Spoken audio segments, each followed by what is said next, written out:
നാളെ നല്ലൊരു ന്യൂസ് കിട്ടുന്നതായിട്ട്. കാരണം അദ്ദേഹം എന്ന് പ്രസംഗിക്കാൻ പോകുമ്പോഴും മൈക്ക് പണി മുടക്കാറുണ്ട്.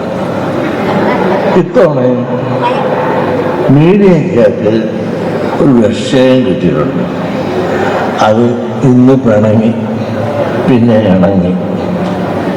ഏതായാലും അത് ഈ ഇരിക്കുന്ന മാന്യന്മാരാണ് ആ മുക്കാലിക്കാരി നാളെ സാമാന്യ രീതിയിൽ ആഘോഷിക്കും.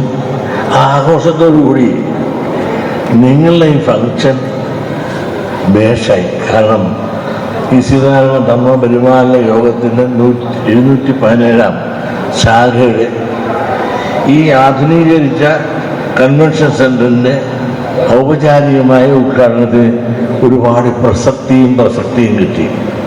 കാരണം മുഖ്യമന്ത്രി വന്നതുകൊണ്ട് തന്നെ പ്രസക്തി കിട്ടി, പിന്നെ പണി മുടക്കിയത് കൊണ്ട് തന്നെ നല്ലൊരു പ്രസക്തി കിട്ടി.